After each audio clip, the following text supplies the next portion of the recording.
Friends, இன்றைக்கி நம்மளுடைய சேனலில் சுதந்திர தின கொடியேற்று விழா நடக்க போகுது. அதை தொடர்ந்து பரேடும் பட்டிமன்றமும் நடக்குது. கொடியேற்றம் முடிஞ்சாச்சு. பசங்களுடைய பரேடு. பாரத் மாதா கி ஜெய், பாரத் மாதா கி ஜெய். கொடியேற்றிட்டு எல்லாருமே வராங்க, ஸ்டூடெண்ட்ஸு, ஸ்டாஃப் எல்லாரும். இப்போ மாணவர்களுடைய அணிவகுப்பு நடக்குது.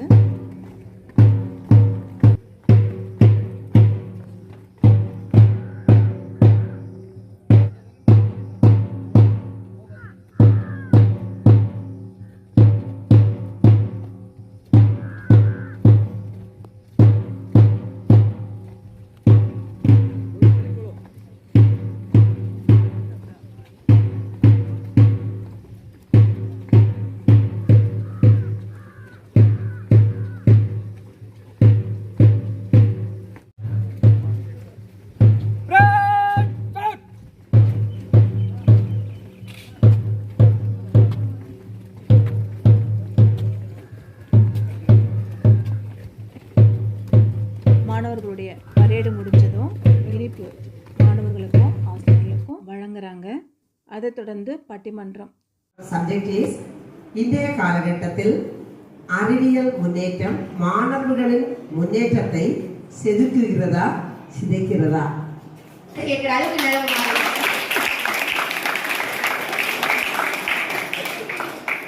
அந்த காலத்துல நடந்து போய் கல்வி கத்துறேன்னு சொன்னாங்களே, ஆனா இந்த காலத்துல பஸ்ல போய் கல்வி கத்துக்கிறாங்கன்னு சொல்றாங்க. ஆனா அந்த காலத்துல என்னதான் நடந்து போய் கல்வி கத்துறாலும் உடம்பு ஆரோக்கியமா இருந்துச்சு. இந்த காலத்துல சொகுசுக்கு ஆசைப்பட்டு உடல்நிலையை கெடுத்துக்கிறோம். உடம்பு சரியில்லை, டாக்டர் கிட்ட போனா டெய்லி வாக்கிங் போங்கன்றாங்க. இதுதாங்க என் அறிவியல் வளர்ச்சி. யார் ஏசில படிக்கிறேன்னு சொல்லிட்டு இயற்கை உருவாக்குற ஓசோன் லேயரை கொஞ்சம் கொஞ்சமா ஓட்ட ஆனதுக்கு காரணமே உங்க அறிவியல் வளர்ச்சி தான். என்னதான் மரத்தடியில படிச்சாலும் சொகுசே இல்லாம தூய்மையான காற்றை சுவாசிச்சு படிச்சோம். ஆனா இப்பயோ ஆக்சிஜன் தேவைப்படுது. ஆனா அந்த ஆக்சிஜனே காசு கொடுத்து வாங்குற நிலைமைக்கு வந்துச்சு உங்க அறிவியல் வளர்ச்சி. சொல்லுங்கய்யா, அறிவியல் வளர்ச்சி சிதைக்கிறதா இல்ல சிதைக்கிறதா? அப்படிதாங்க கால்குலேட்டரை கண்டுபிடிச்சாங்க, மனக்கணக்கு போச்சு. கம்ப்யூட்டர் கண்டுபிடிச்சாங்க, கையெழுத்து போச்சு. வரவேற்பெல்லாம் வாட்ஸ்அப்ல போச்சு. ஏன் ஒருத்தர் செத்தா கூட வாட்ஸ்அப்ல ஸ்டேட்டஸ் போடுறான். ஃபேஸ் டு ஃபேஸ் பார்த்த ஃப்ரெண்ட்ஸ் எல்லாம் ஃபேஸ்புக்ல பாக்குறாங்க. இன்ஸ்டாகிராம் இணைஞ்சிருக்கவங்க பிரிஞ்சிச்சு. இதுல எங்கயா சொந்தம் பந்தம் பாசம்லாம் இருக்கு? எனவே அறிவியல் வளர்ச்சி மாணவர்களை சிதைக்கிறது என்று கூறி என் உரையை முடித்துக் கொண்டு இந்த வாய்ப்பை எனக்கு வரமாய் தந்த நடுவர் அவர்களுக்கும், என்னை ஆதரிக்கும் என் அணியினருக்கும், என்னை எதிர்த்து பேசினார் ஒருபோதும் வெறுத்து பேசாத எதிரணியினருக்கும், இங்கு கூடியிருக்கும் மாணவருக்கும் சான்றோருக்கும் என் வணக்கத்தையும் சுதந்திர தின நல்வாழ்த்துக்களையும் தெரிவித்துக் கொள்கிறேன். அதாவது நடுவர் அவர்களே, யமுனா வந்துட்டு ரொம்ப நல்லா பேசுறதா நினைச்சிட்டு இருக்காங்க. இப்ப நான் சொல்றத நீங்க கொஞ்சம் கேளுங்களேன். அது எப்படி காலைல அலாம் வச்சு எழுந்திரிச்சு பேஸ்ட் வச்சு பல்லு வரைக்கும் சோப் போட்டு குளிச்சு வேனேறி வந்து இங்க மைக்க பிடிச்சி அறிவியல் தான் எனக்கு எதுக்குது, அறிவியல் தான் என்ன சிதைக்குதுன்னு சொல்றதுக்கே உங்களுக்கு பெரிய மனதைரியம் வேணும். அந்த மனதைரியத்தை நான் பாராட்டுறேன். சரி, யமுனா வந்துட்டு வாராடினாங்க. அதாவது வந்துட்டு இணைச்சிருந்தாங்கள வந்துட்டு அந்த ஊடகம் வந்து பிரிக்குதுன்ட்டு ஒரு சின்ன பிளாஷ்பேக் போலாமா? சுமார் 4 வருஷத்துக்கு முன்னாடி கொரோனான்னு ஒரு நோய் வந்து நம்ம எல்லாரையும் ஆட்டி படிச்சுது. அப்போ இந்த கடல் விட்டு நாடு கடந்து கண்டம் விட்டு கண்டம் போய் வெளியூர் வெளிநாடு வேலை பார்த்து பெற்றோர்களை பிரிந்த பிள்ளைகளும் பிள்ளைகளை பிரிந்த பெற்றோர்களும் வாடிக்கொண்டிருந்தாங்க. முகத்தை ஒரு வாட்டியாச்சும் பாத்திர மாட்டோமா நினைச்சவங்கள இணைச்சது யாரு? எங்க அறிவியல் தானே, எங்க உலகம் தானே. கொரோனா காலத்துல ஆக்சிஜன் இல்லாம எத்தனை உயிர் போச்சு. ஆனா போன் எடுத்து ட்விட்டரை தொடர்ந்து ஒரு ஹேஷ்டேக் போட்டு ட்ரெண்டிங் ஆக்கி பல உயிரை காப்பாத்தினாரு எங்க அறிவியல் தானே. நம்ம உறவினர்கள்லாம் வெளிநாட்டுல தங்கி இருந்தாங்க. 4 வருஷத்துக்கு ஒரு முறை பாக்குற நிலைமை போய் இப்ப நான் நினைச்சப்பெல்லாம் வீடியோ கால் பண்ணி பேசுறது இது எங்க அறிவியல் தானே. நீங்க எந்த அறிவியலை குறை சொன்னீங்களோ அதுதானே நாடு கடந்து இந்த எங்களை இணைச்சிச்சு. இப்ப சொல்லுங்க நடுவர் அவர்கள், எங்க அறிவியல் உங்களை இணைச்சிச்சா இல்ல பிரிச்சுச்சான்னு. அப்புறம் அவங்க சொன்னாங்க ஊடகம் வந்துட்டு மாணவர் வளர்ச்சியை வந்துட்டு ரொம்ப கெடுக்குது அப்படின்ட்டு. அதே ஊடகத்தை வச்சுதான் இங்க இருக்க தமிழ்நாட்டு பசங்க அமெரிக்காவில் ஹார்வர்ட் யூனிவர்சிட்டியில தமிழ் மொழி கல்வி வேலோடு வாழாதி இன்னைக்கு பல லட்சம் மாணவர்கள் அங்க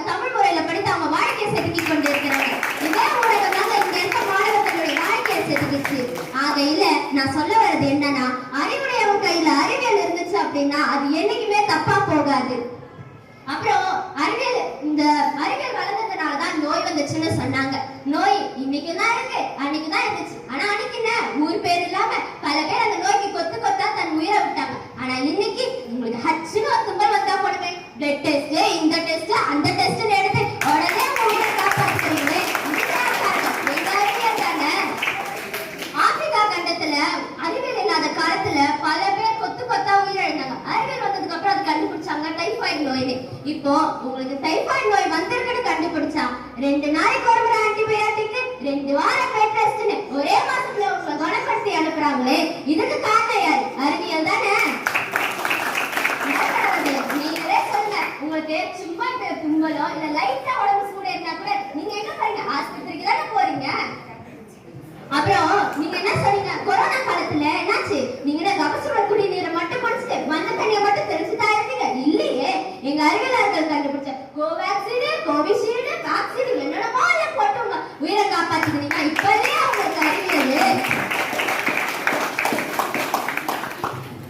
அந்த காலத்துல மரத்துல இருந்து கீழே வந்து காலை வச்சுதுன்னா இன்னைக்கு பைக்ல போய் காலை வச்சுனா அது வந்து என்ன காலை வச்சிருந்தாங்களா? ஆனா என்ன, அந்த காலத்துல முளைக்கு ஒரு மருத்துவர் 4 பேர் தூக்கி நோடணும் இல்லையா, அவ்வளவுதான் கால் போச்சு. ஆனா இன்னைக்கு போன் எடுத்து 108 ஆம்புலன்ஸ்க்கு போன் பண்ணா இங்க வந்து நிற்கும். மூளைக்கு இருக்க ஹாஸ்பிட்டலுக்கும் மூளைக்கு இருக்க சிடி ஸ்கேன் சென்டர்லயும் கூட்டு போய் உங்க காலை சரி பண்ணி 2 மாசத்துல உங்க ஓடவும் கறக்கவும் விடுறாங்க. காரணம் யாரு? எங்க அறிவியல் தாங்க. ஆக மொத்தத்துல நான் சொல்ல வர்றது என்ன நடுவர் அவர்களேனா, அறிவியலோட ஒரு தீமை வந்துட்டு ஒரு மாணவர்களை சிதைச்சுச்சுன்னா அதுல இருக்கிற 1000 நன்மை 1,00,000 மாணவர்களின் அறிவை செதுக்கத்தானே செய்யுமே தவிர ஒரு போதும் செய்யக்காது. அறிவுடைய உன் கையில அறிவியல் இருக்கிற வரைக்கும் அவனை செதுக்கிக் கொண்டே இருக்குமே தவிர ஒரு போதும் அவனை சிதைக்காதுன்னு சொல்லி என்னுடைய கருத்தை உங்க மனசுல ஆணி அடிச்சு மாதிரி பதிச்சு இங்கு கூடியிருக்கும் அனைவருக்கும், என்னை ஆதரிக்க வந்த என் அணியினருக்கும், என்னை எதிர்த்து வாதாட வந்திருக்கும் என் எதிரணியினருக்கும் என் முதற்கண் வணக்கத்தை தெரிவித்துக் கொள்கிறேன். நான் இங்கு பேச வந்துள்ள தலைப்பு அறிவியல் வளர்ச்சி மாணவ சமூகத்தை செதுக்கிறது. நடுவர் அவர்களே, அந்த காலத்துல தொலைதூரம் போயிட்டு தான் கல்வி கத்துக்கினாங்க. ஆனா இப்போ இருந்த இடத்திலேயே இருந்து பஸ் ஸ்டாண்ட்ல வெயிட் பண்ணா மட்டுமே போதும், பஸ் ஸ்டாப்ல நின்னா போதும். அந்த காலத்துல தொலைதூர கல்வி, ஆனால் இன்றோ தொலைபேசியில் கல்வி.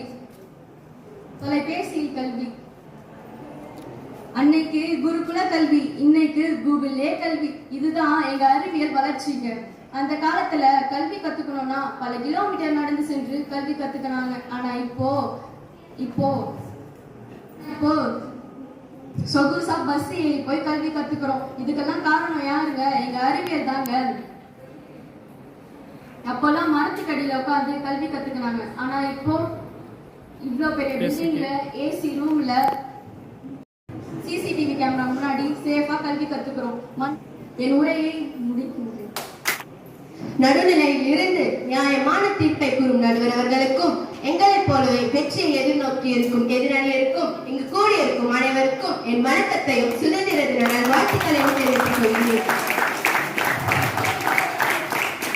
இன்று நானும் என் அணியினரும் அறிவியல் மாணவர்களை சிதைக்கிறது என்னும் தலைப்பிலிருந்து உரையாடி வந்துள்ளோம். இப்போது என் வாதத்தை ஆரம்பிக்கிறேன். நடுவர் அவர்களே, அதாவது செல்வி காமினி சொன்னாங்க தொலைதூர கல்வி போய் இப்ப தொலைபேசிலேயே கல்வின்னு.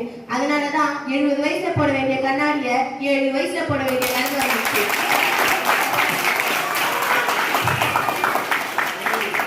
மாதா பிதா குரு தெய்வம் இருந்தது அந்த காலம் போய் மாதா பிதா குரு தான் தெய்வம்ன்ற காலம் வந்துச்சு. இங்கு மலர்களை போய் மலர்ந்திருக்கும் அனைவருக்கும் என் முதல்கண் வணக்கத்தையும் சுதந்திர தின நல்வாழ்த்துக்களையும் தெரிவித்துக் கொள்கிறேன்.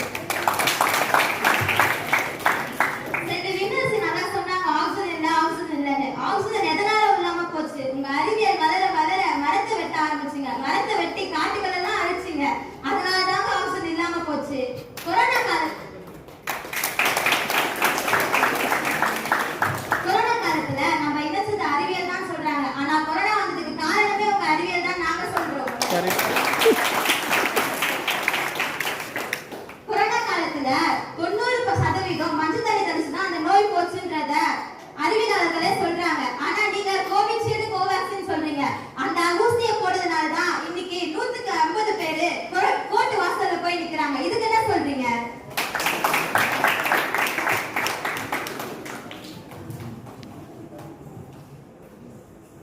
கிராமத்துல திருவிழான்னு வந்தா 10 ஊர் சேரும் தெரிஞ்சுதான் அன்னைக்கே 10வது நாள் திருவிழால மஞ்சள் விரட்டுன்னு ஒண்ணு வச்சாங்க. அந்த திருவிழால ஊர் கூடி இருந்த கிருமி எல்லாம் ஒருத்தர் மேல ஒருத்தர் மஞ்சள் தண்ணி தெளிச்சு சந்தோஷமா மட்டும் இல்லாம கிருமியும் மொத்தமா அழிஞ்சிச்சு.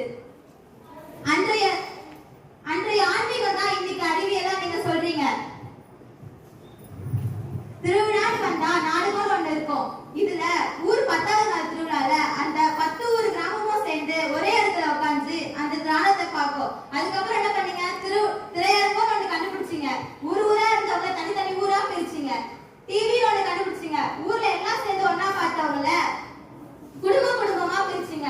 போன் ஒண்ணு கண்டுபிடிச்சீங்க. வீட்டுல இருக்கிறவங்க கூட தனித்தனியா பிரிந்து தீவா வாழ்ந்துட்டு இருக்காங்க. இப்போ இதுக்கு என்ன சொல்றீங்க? இதுதான் உங்க அறிவியல்.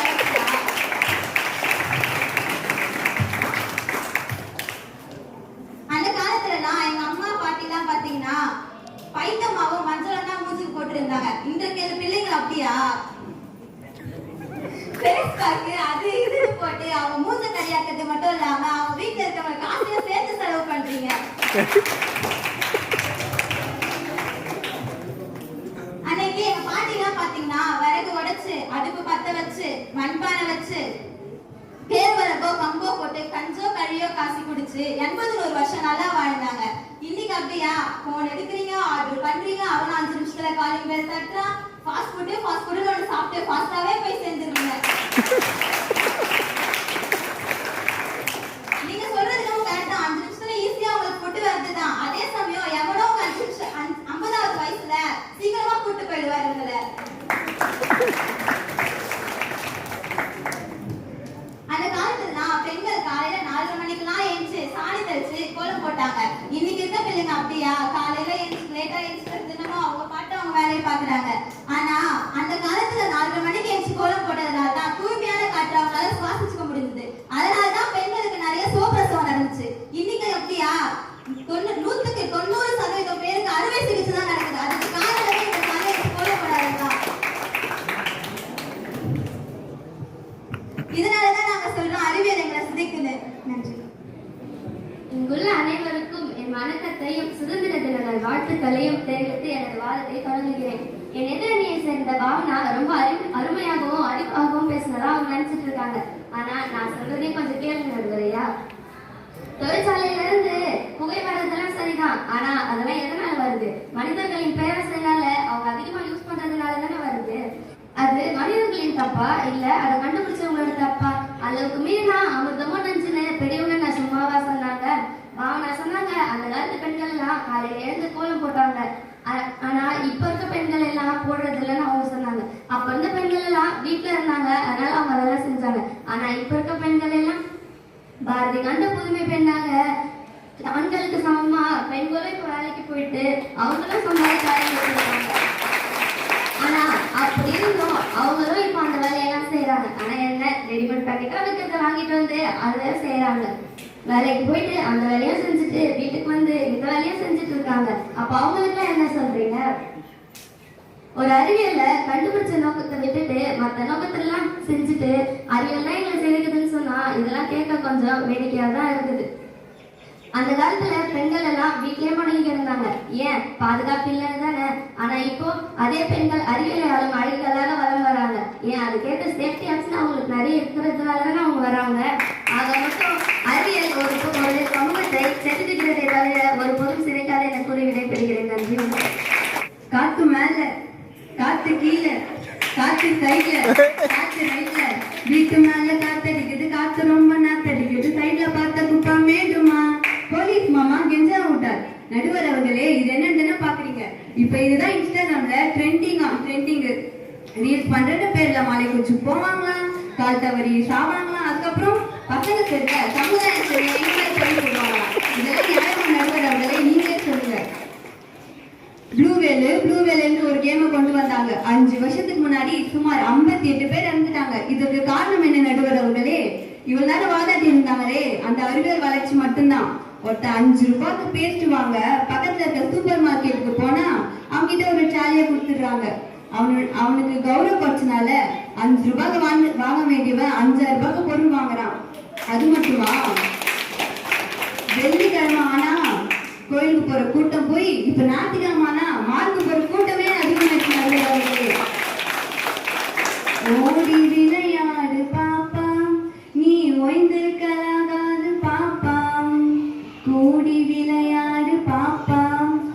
குழந்தையை வையாதே பாப்பா அப்படின்னு பாரதியார் அப்ப சும்மாவா சொன்னாங்க. அந்த காலத்துல குழந்தைங்க வீட்டை விட்டு வெளியே வந்து மைதானத்துல ஓடி ஆடி விளையாண்டாங்க. ஆனா இப்படியா? நம்ம 2K கிட்ஸ் எப்படி பாடுறாங்கன்னு கேக்குறீங்களா நடுவர் அவர்களே? எடுத்துக்கோகன்னு சுத்தி முத்தி தேஜா என்ன, வீட்டு மேல ஏறி நான் கஷ்டம் போட்ட என்ன, 4 பேரை ஒன்னா சேர்ந்தா ஒரே டீமுங்க, 4 பேரை ஒன்னா சேர்ந்தா ஒரே ஸ்குவாடுங்க, பேக்கில் அடிச்சாக்கா தடுப்பம் பேனுங்க, பேக்கில் அடிச்சாக்கா தடுப்பம் பேனுங்க, எடுத்துக்கோகன்னு சுத்தி முத்தி தேஜா என்ன, வீட்டு மேல ஏறி நான் கஷ்டம் போட்ட என்ன. இயற்கையை பாதிக்காத அறிவியல் வளர்ச்சி கட்டாயம் இருக்கணும் அப்படின்னு நடுவர் தீர்ப்பளிக்கிறாரு. இதோட பட்டிமன்றம் முடியுது.